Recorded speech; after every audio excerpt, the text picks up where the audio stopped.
So we are online. So welcome back, everyone.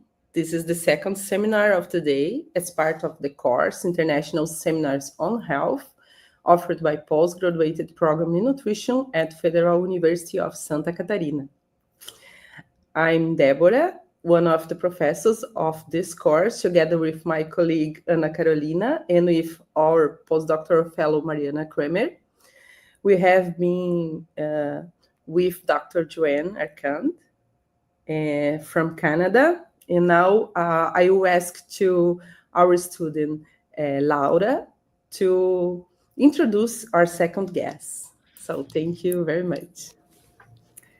Good afternoon. My name is Laura Volpato. I am a PhD candidate in nutrition at Federal University of Santa Catarina. It's my pleasure to introduce you to our guest, Dr. Joanne Arcand. Dr. Arcand completed her master's and PhD in nutritional sciences at the University of Toronto, where she also held 2 postdoctoral fellowships.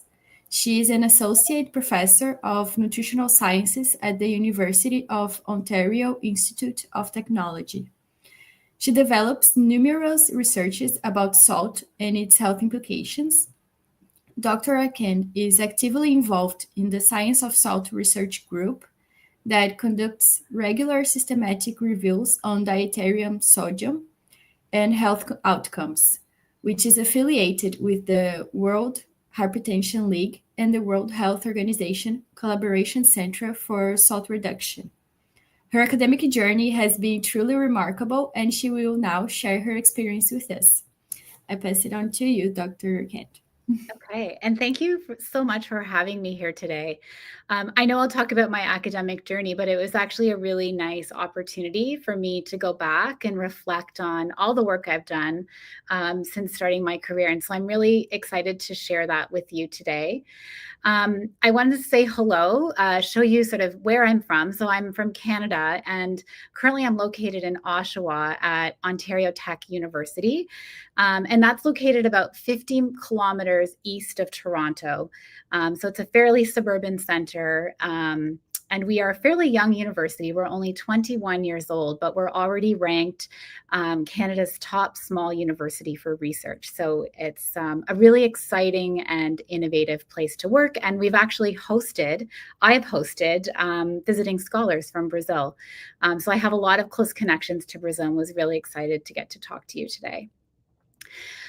So just to begin from the very beginning, where I started my undergraduate training, I completed my training at Western University, which is located in London, Ontario. And I completed a Bachelor of Science in Human Ecology with specialization in food and nutrition. And that was a long time ago now. This made me feel a little bit old. I graduated in 2001. And one of the important experiences that I had during my undergraduate training were some of my summer positions. One I wanted to highlight in particular was when I was a research assistant at the University of Ottawa Heart Institute. And this was my first interaction with research and my first also interaction in working with patients with cardiovascular disease. And so, as you can appreciate now, being both a nutrition researcher and a cardiovascular disease researcher, that position was really a catalyst that started it all. After I completed my undergraduate degree in Canada to become a licensed registered dietitian, at the time we needed to complete a 1-year dietetic internship program. And I completed that at Mount Sinai Hospital, which is located in downtown Toronto.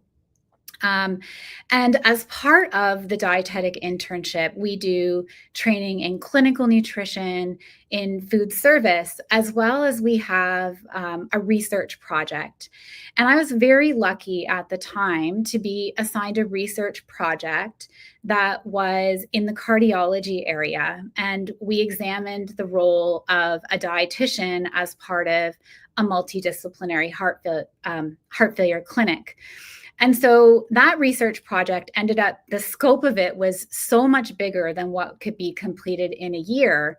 I ended up eventually enrolling in a master's program and using that as my master's thesis. However, immediately after finishing my dietetic internship, I got what was my dream job at the time, which is to become a clinical dietitian in the intensive care unit. So right out of my internship program, Mount Sinai Hospital hired me, and my main role was to ensure our patients were receiving proper enteral and parenteral nutrition support. So these are critically ill patients in an ICU. It was a teaching hospital, and I also had an opportunity to teach medical and surgical residents. And as I mentioned, this research project I had started during my internship was still ongoing because it was very, very much too big to be completed in a year. So, but in this period, I also was completing my master's as a part-time student at the University of Toronto. And I was co-supervised during my master's. So my principal supervisor was Dr. Gary Newton, and my co-supervisor was Dr. Joanna Allard.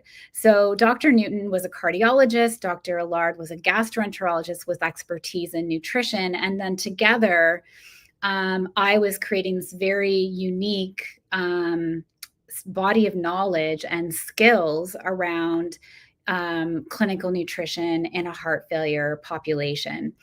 And so ultimately, the result of that study was a publication, and this was the core component of my master's thesis, which examined, as part of a randomized controlled trial, whether dietitian care as part of a multidisciplinary heart failure program was more effective at supporting patients in reducing their dietary sodium intake, the key nutritional therapy in this group, compared to usual care. And we were able to show that hypothesis that involving a dietitian actually enables a greater, more significant reduction in dietary sodium intake, thus justifying that role in a heart failure program.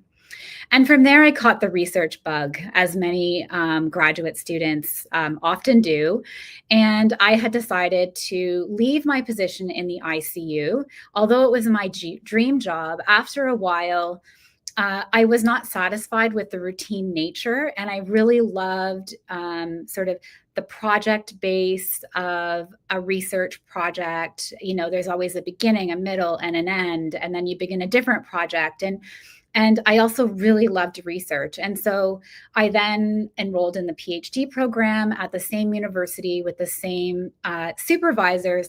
But now I expanded my scope of research to include studies looking at dietary methodologies, dietary assessment methodologies in the heart failure population, as well as those focused on health outcomes.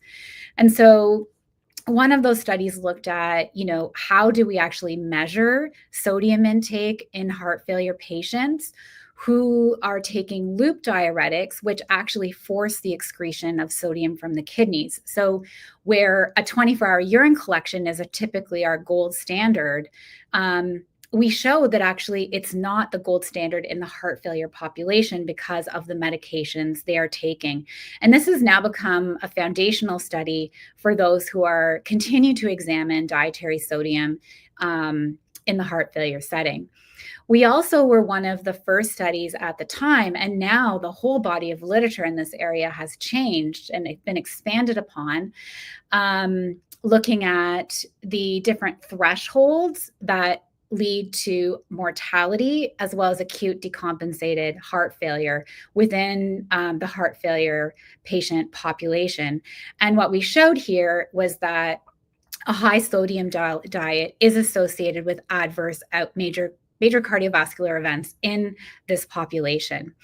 And so, you know, these studies were really important both to expand the field, but in Canada in particular, I was able to be part of a research group that conducted the Sodium HF multinational randomized controlled trial. And I was so excited that some of this data was able to inform that study protocol.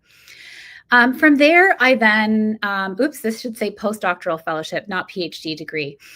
From there, I then went on and did a postdoctoral fellowship. So I was very much tied to Toronto. Usually it's ideal to do your postdoctoral fellowship somewhere else. However, I actually completely moved areas. So I moved into the public health realm. I conducted my first postdoctoral fellowship at the Dalla Lana School of Public Health, and then later in the Department of Nutritional Sciences under the tutelage of Dr. Mary Labbé. So Dr. Labbé is an internationally renowned public health nutritionist.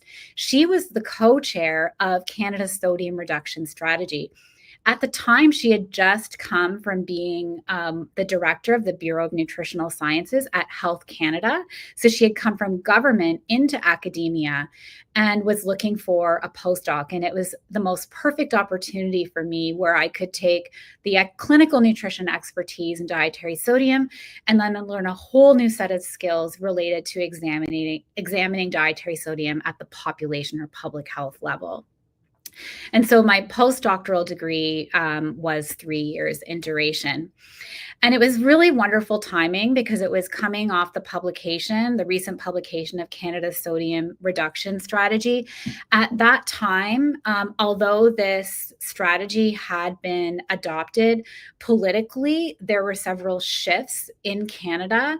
And the research that was needed in order to inform some of the interventions as part of a population-wide strategy was not necessarily being conducted at the government level. And so we were able to work really closely with Health Canada. They helped inform some key research studies that I was able to conduct during my postdoctoral fellowship. So it was a very, very exciting time for me personally, doing this research and connecting with so many stakeholders across the country, both at the national level and provincial level. And so as part of some of this work, the first study I conducted was a national sodium survey. And I'm just going to present one of the data slides from this. There was quite a bit of data that came out of this. And here our goal was really to understand where Canadians are in relation to their knowledge, their attitudes, and their behaviors related to sodium reduction. We found that at the time, about 68% of the population reported that they were limiting or trying to limit their sodium intake, but we also knew that Canadians were consuming over 3,000 milligrams per day. So it showed there's a bit of a disconnect between our national level dietary intakes and what people are reporting that they're doing. And as you can see from this graph, there were differences in relation to differences in engagement in relation to the age of a person, as well as if they had hypertension or not. During this time, I was also very fortunate to be able to begin to develop a database of packaged foods in Canada. And I consider this fortunate because this database is still around today, and Dr. Labbé's lab has conducted numerous, probably well over 50 studies related to the database, which we call FLIP. So at the time, we were going into grocery stores and taking photos of foods, buying foods, and we were putting all of this data that you can see on this slide into a database. And what that enabled us to do, for example, is to look at the nutritional composition of foods, to classify them according to different types of food classification categories, as well as examining, different components on the ingredients list. So this became a major platform for a lot of data that came out of Canada related to regulatory science. As part of my postdoc, I was able to do some longitudinal analysis, or really multiple cross-sectional analyses in 2010 and 2013, and subsequently it's been built upon in 2016-17. Here, what you can see, one of the results of our studies was looking at the proportion of foods that are meeting and exceeding the sodium reduction targets. So Health Canada had set sodium reduction targets for close to 90 food categories, subcategories, and overall major food categories as well. And this is analysis of those subcategories. And what we found in 2010, so this is the baseline data. This is when Canada's sodium reduction strategy was published, that about half of foods were exceeding the benchmark target. So Phase 1 is if you consider a gradual reduction in sodium in a food which enables consumers not to necessarily taste the removal of sodium. Phase 1 is the sort of least stringent level, followed by phase 2, and then phase 3 is the goal. So in 2010, 49% were exceeding and about 29% were meeting the goal benchmark. When we came to 2013, we actually saw an improvement. So there was a reduction in the proportion exceeding the benchmarks and an increased number that were meeting the benchmarks. But then we see in 2016, 17, and then I can tell you that new data that we currently have under peer review shows that we're gradually regressing back to sort of more like what we saw at baseline, where about half of products are not meeting the benchmarks. And the new data that we have is showing the same trend. I just not showing it today because it's not yet published.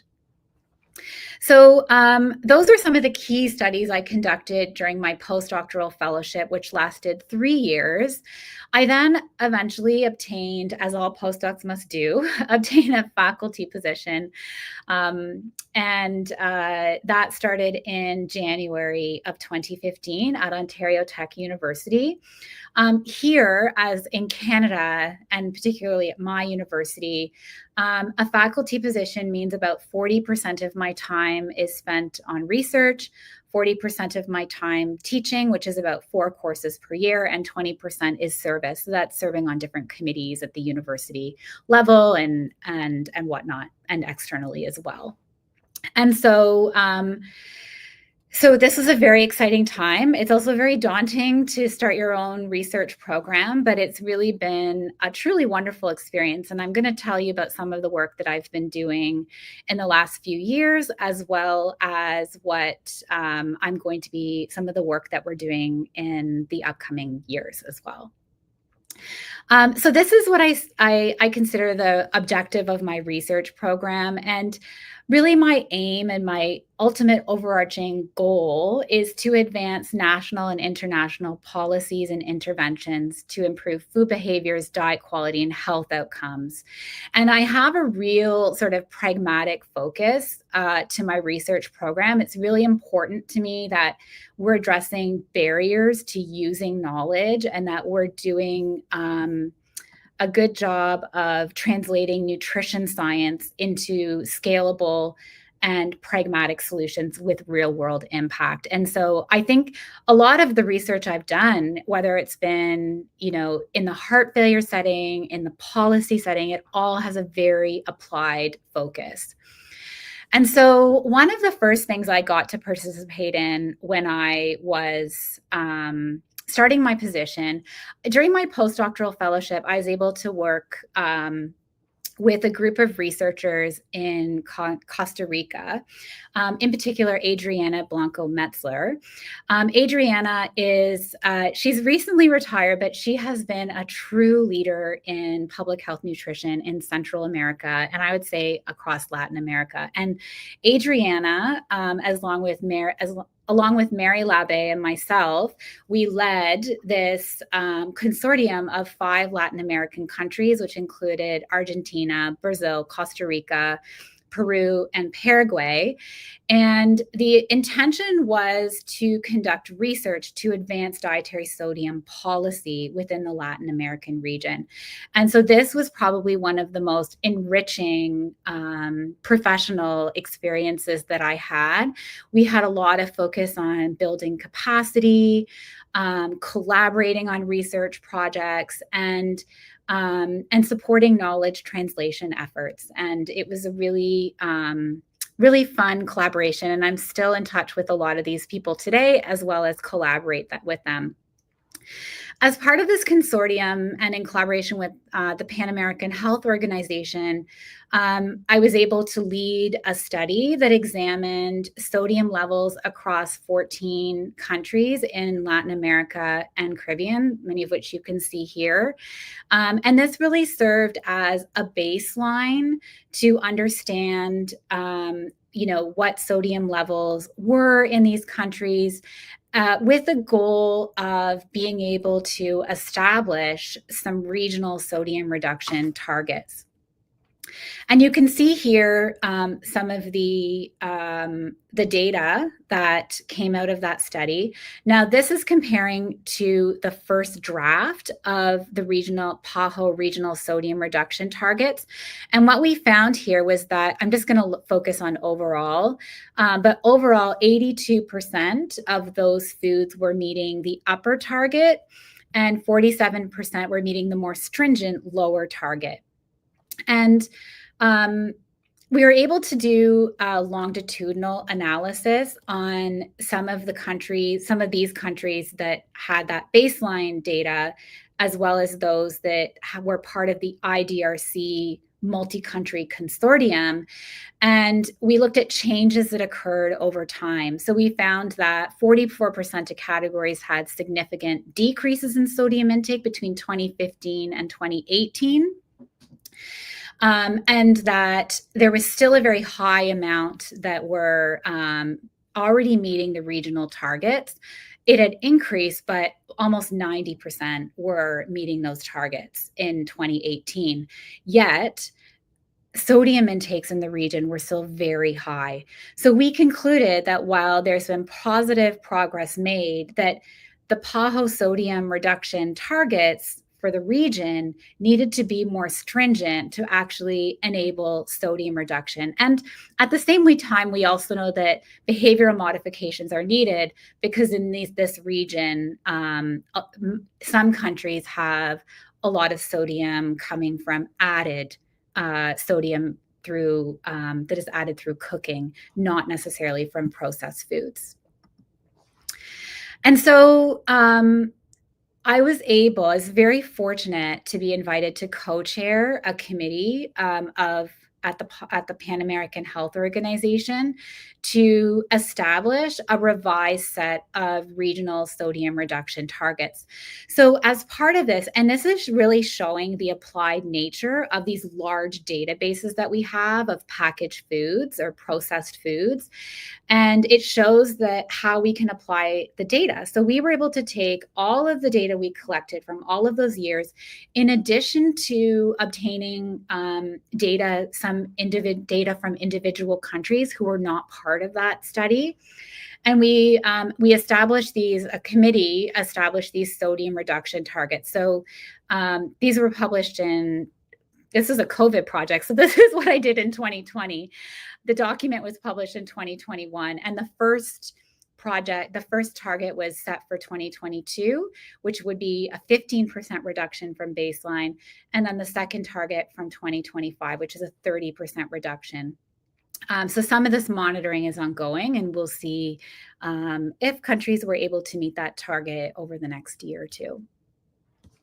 I wanted to show another example of how we were able to use these large databases of packaged foods. And this is a sodium calculator that our group had developed. And what we did was we had the updated composite values for how much sodium is in numerous food categories. And what we did was we paired that with what we knew were population sources of sodium. And we were able to create, using algorithms, this calculator that tells individuals the estimated amount of sodium that they would be consuming in a day, comparing it to the dietary intake recommendations, and then ranking the food sources of sodium for them. And then more recently, we've put in a cardiovascular risk calculator so a user can see what their cardiovascular risk is relative to their sodium intake. And so this type of tool was extremely popular. It ended up being on national television, in the newspaper, all over social media. Even I had family members emailing it to me saying, hey, look, isn't this so cool? And they had no idea it was me who created it. So it was a really fun project. And what it actually showed was that because there was such a surprise and people genuinely not understanding that they have high sodium intake and being surprised when their intakes were high, it really triggered a reaction in people. And so, and that was our original intent for creating the sodium calculator, is to be, a screener, to bring about awareness, but it had a really big impact. And so some of my research program has focused on that. Subsequently, we have done some research studies that show that it's increased people's ability to recall the sodium guidelines. People are able to correctly recall where the sodium is coming from in their diet. And then more people are actually interested in and engaged in sodium reduction. You can see some of the news articles here. I also got to go to Parliament Hill, which is our federal government, where the laws are made. And I met with numerous members of Parliament, which was very exciting. And now, as one of our next steps, we're actually in the process of creating a longer sodium calculator. So the original one takes about 5 minutes to complete. It's just over 20 questions. The longer one is going to be more appropriate for dietitians or people looking to understand the effects of maybe an intervention. So essentially the Sodium Calculator Plus, which is what we're going to call it, is a longer version of a food frequency questionnaire, and it has questions about portion sizes, and it's much more detailed. And this came at the request of dietitians and physicians. So we're really excited to be able to provide that. As mentioned in the introduction, I've also been involved in the Science of Salt Advisory Group. We've recently actually, sadly, wrapped this up, but for a number of years, especially when there's a lot of debate around sodium and salt in the literature, this was an effort that we engaged in order to make the academic and clinical community aware of the sort of totality of evidence, and to put into context some of these more controversial studies that had methodological problems that then led to the conclusions that they did. So this is a really important initiative. And in the journals where these articles were published, some of the articles were some of the top downloaded journals for those issues. The top downloaded articles in that journal for the year. So it was a really important initiative. So in 2023, the WHO came out with a benchmarking. Brazil is doing much better than Canada. Canada only scored a 2 when they looked at this benchmark. And we scored a 2 because we have not yet implemented all of the public health measures that are considered to be effective in sodium reduction using the policy approaches that are required. So in other words, Canada has taken a voluntary approach to its sodium reduction targets. Although we have mandatory declaration of sodium on packaged foods, we had not made much progress in many of these policy areas related to sodium, which are also labeled as, some of them are the best buys, highly recommended by the WHO for reducing disease burden.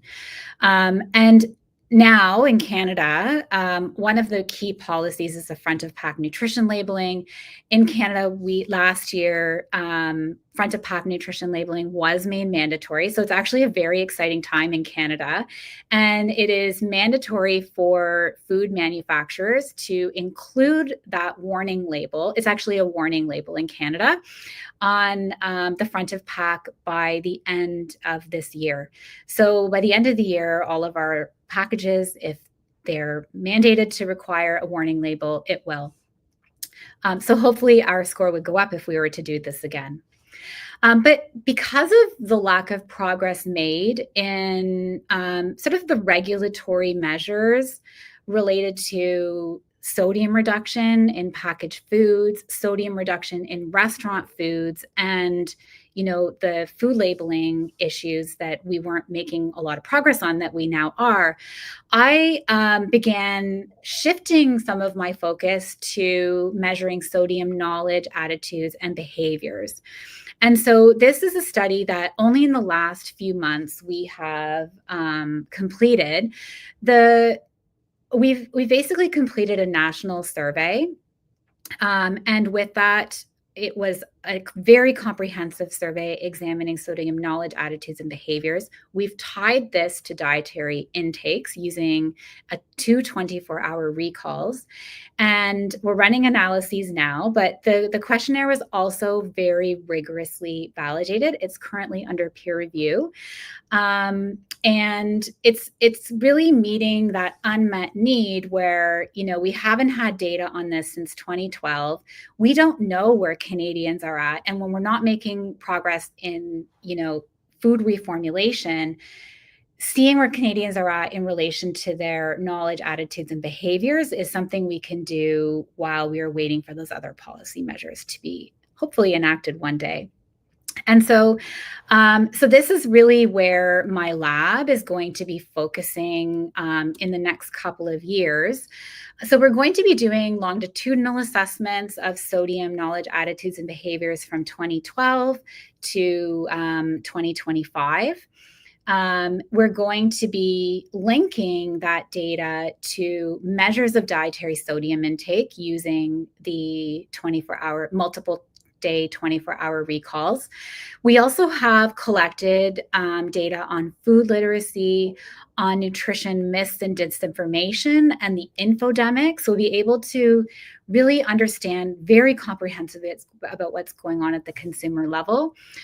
Food insecurity, and importantly, some of this data is going to be able to feed in to public health interventions. And in particular, we have an interest in social marketing. I know many Latin American countries have also have an interest in this. And we're working with some of my colleagues at the WHO Collaborating Center on Social Marketing at the University of South Florida. So that's going to also be a very fun line of research.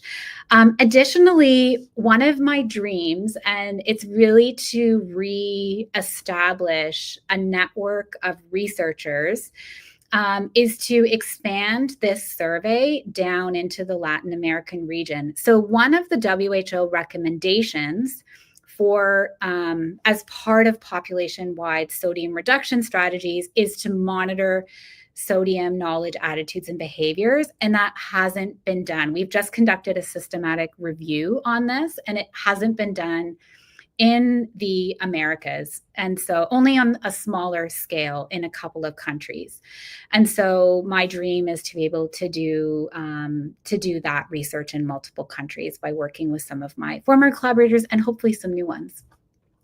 And then I also would think and I'm working with a couple of colleagues on this, on evaluating the new Canadian front of pack intervention. So to see how consumer behaviors are changing in relation to the introduction of that new public health policy.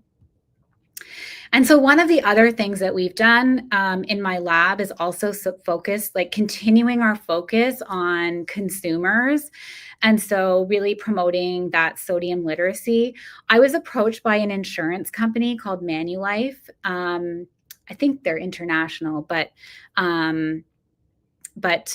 they were interested in funding the development of a website, or a web app, we called it Sodium 101. And so the idea is that it provides sort of engaging and comprehensive education around dietary sodium.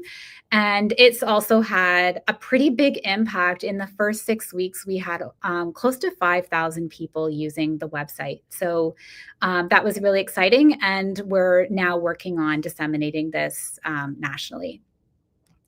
And finally, I wanted to talk about really going beyond focusing on sort of adult healthy eating behaviors and starting at the very beginning, where healthy eating attitudes and behaviors are cultivated. And one of those key areas is at school. And this has been what I consider to be a very important project, and really has the potential to make a difference where most in Canada, most of our nutrition education is taking place.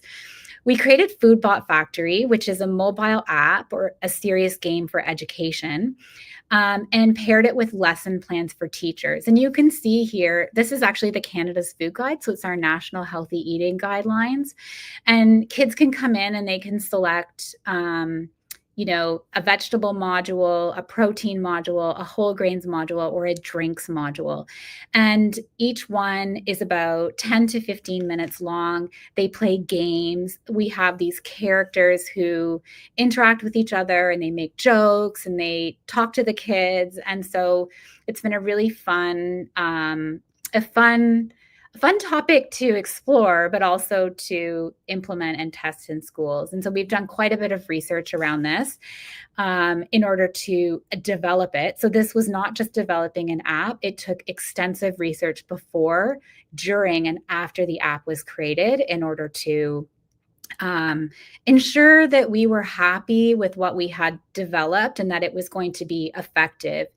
And because of all of that previous research, we were able to secure funds for a cluster randomized controlled trial that's currently being conducted in 32 classrooms in Ontario. So this is targeted to kids in grade 4 and 5 and their teachers. And so this study is now underway, and hopefully within the next year or so, we'll have results of that. And so just to conclude, the other part of my job that I'm now very fortunate to do, and it's probably my favorite part of my job, is getting to train the next generation of both health professionals as well as researchers. And all of these people that you see here have contributed to the research that I have presented today. They've been a master's student, a PhD student, or a postdoctoral fellow in my lab. So they're a very important part of the research program, just, to generate the research. But I also love being part of their academic journey and helping them to become the people that they want to be. And with that, these are my listing of some of my key collaborators as well as funders. A lot of my research funding has come from our national granting agency called the Canadian Institute for Health Research. So thank you. Thank you, Dr. Akand. It was very interesting to hear from your research experience, and now I have some questions for you. Okay. Would you like me to stop sharing my screen or keep it here? It's your choice. I think we can stop sharing so we can see each other. Hi. Hi. Professor Ana Carolina is my advisor, and Mariana is also my advisor, and they are helping me in a research about monitoring sodium in labels here in Brazil. Okay. So I'm really excited to see your new data on monitoring sodium in Canada. Oh yeah. It was conducted. I was a collaborator on the work, but it was conducted by a PhD student at the University of Toronto. So I'm really excited to see. I would like to ask you, you have been researching sodium for a long time now, being one of the most important researchers in this topic. And I would like to know what keeps you motivated to research this topic specifically. Oh, that's a good question. I think when you work in sodium, it's job security for life. At least in Canada. I mean, it's from the looking at the relative importance, and you're part of the team, right? Like when we look at data, comparing even like the global burden of disease data, dietary sodium is the #1 risk factor for mortality globally.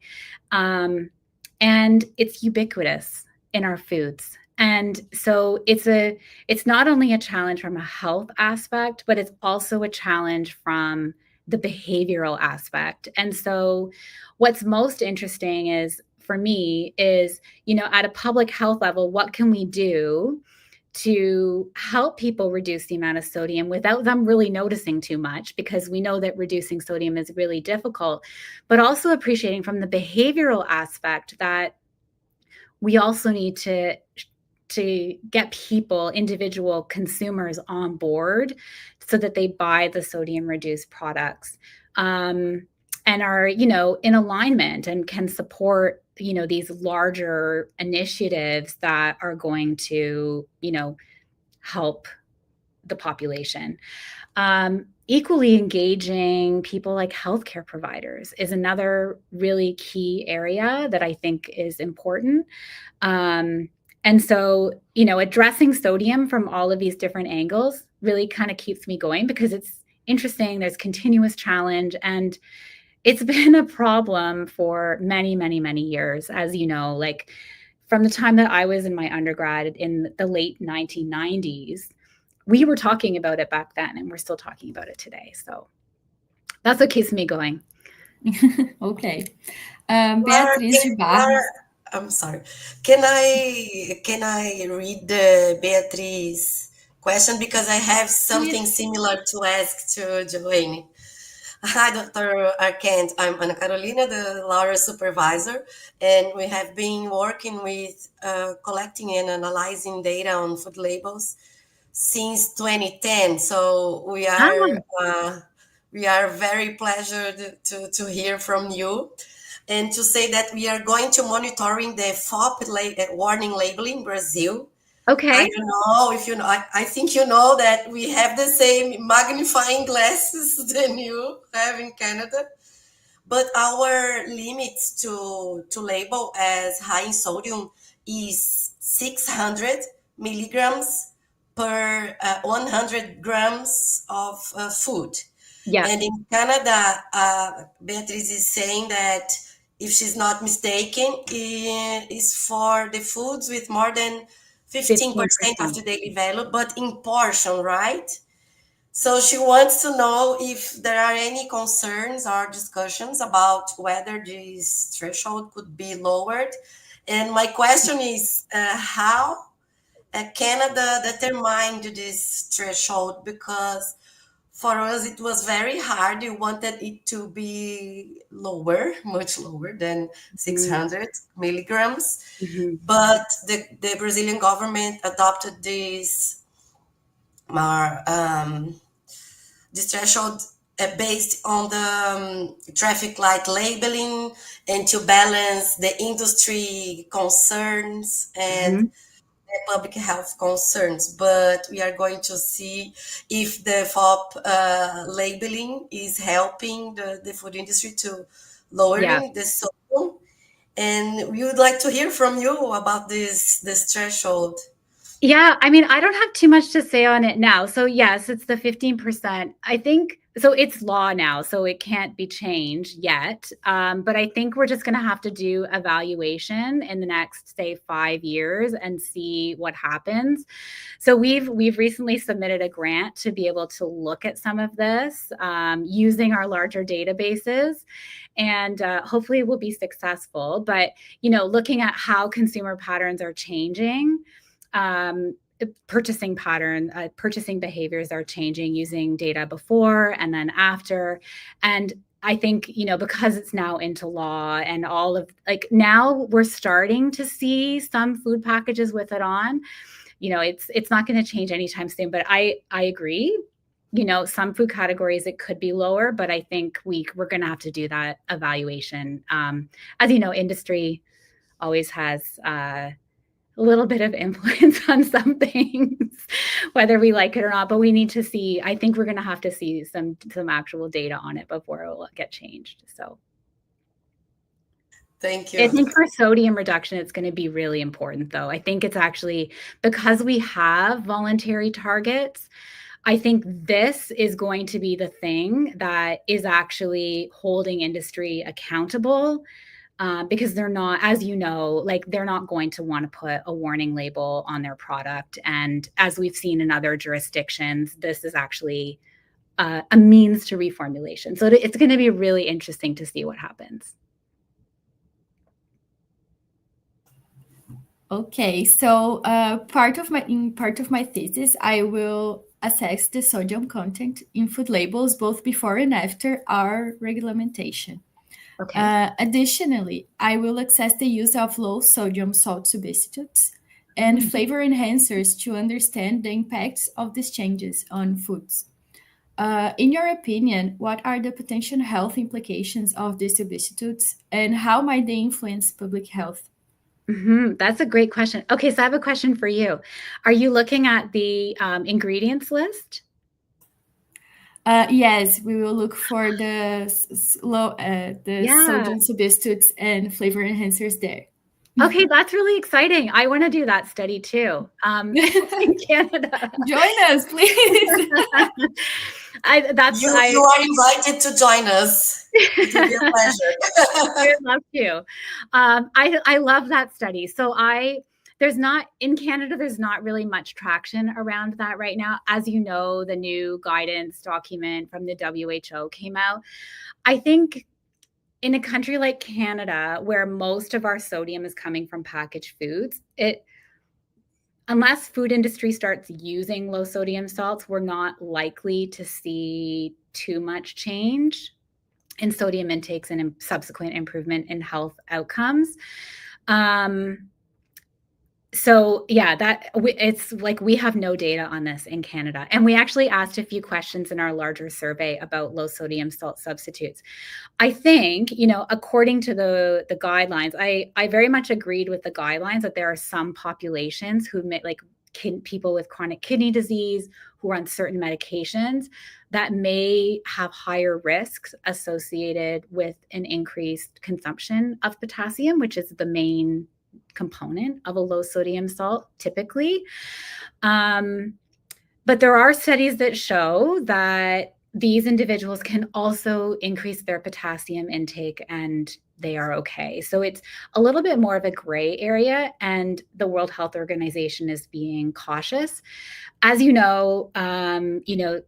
looking at like Bruce Neal's study in the New England Journal of Medicine in countries who are using this as a true substitute for salt at a really high level, it can have a significant impact on cardiovascular mortality. And in countries like Brazil that have more sodium coming from added salt, either at the table or through condiments, it potentially it's going to have an important impact. So I'm very excited you're doing that and slightly envious because I would love to do it.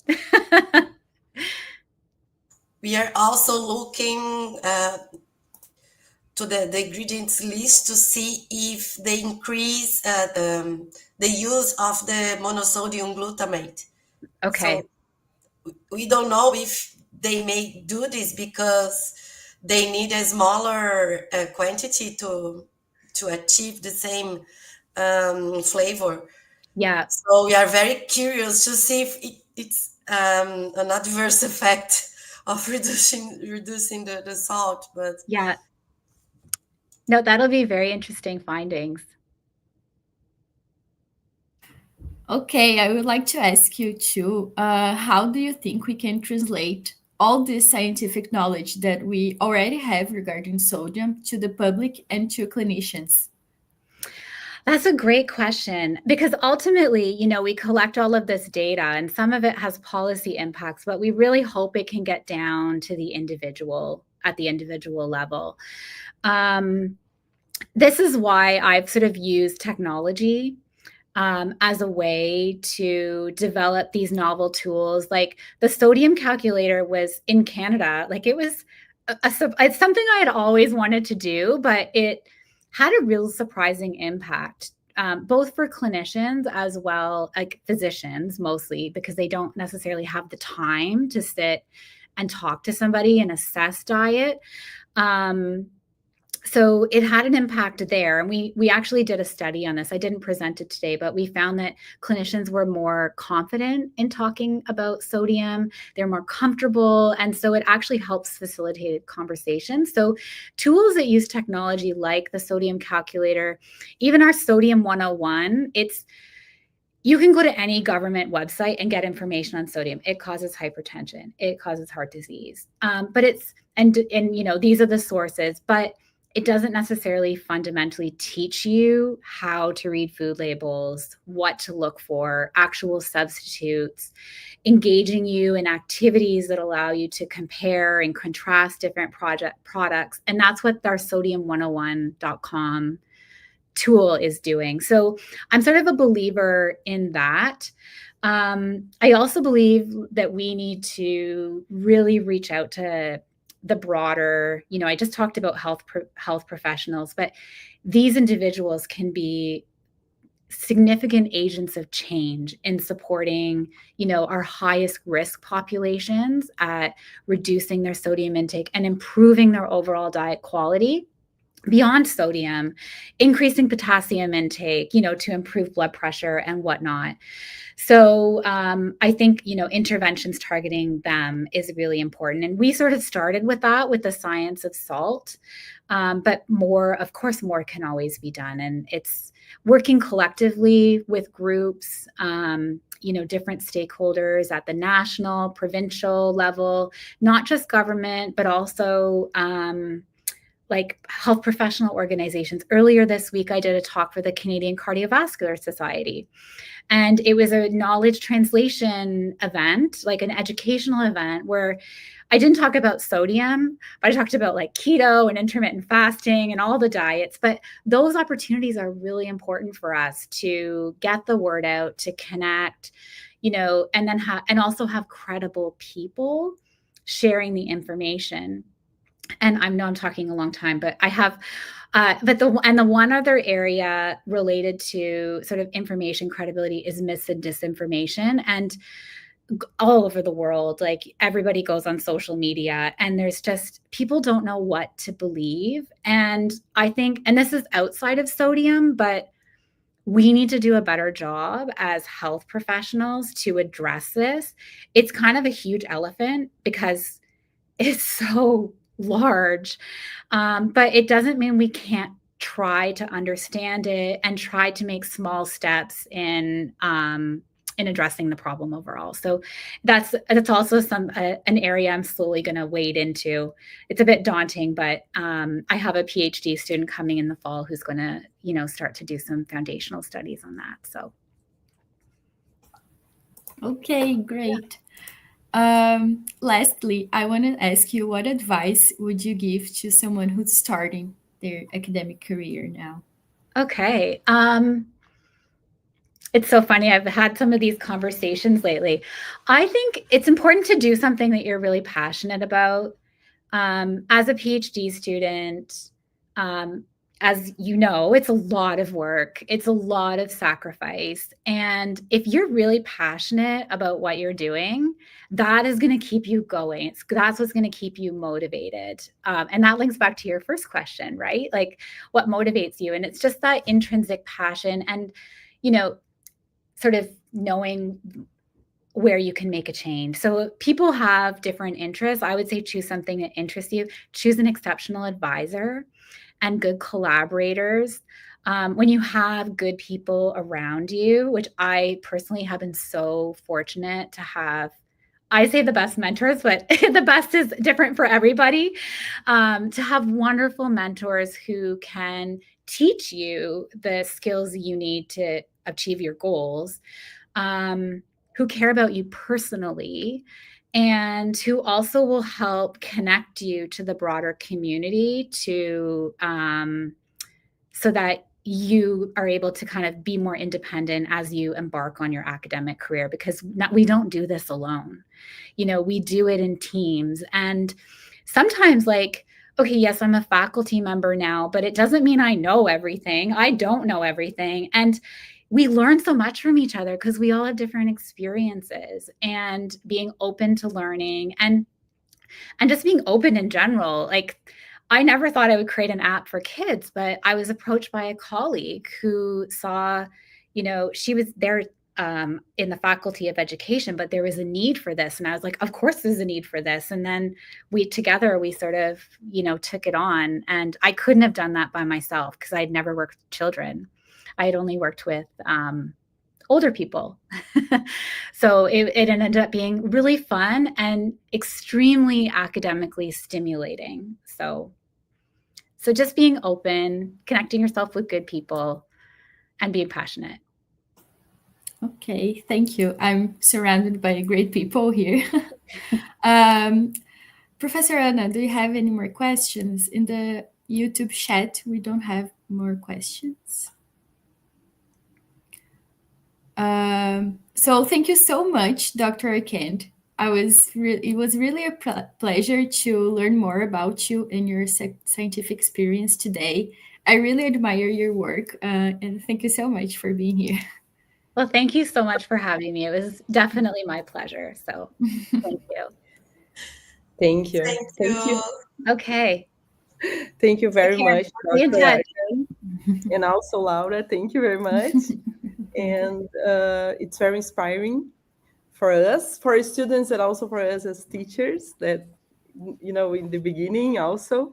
Thank you very much. And I would like to reinforce that those interested in receiving a certificate of participation of this activity must complete the form today until 4 p.m.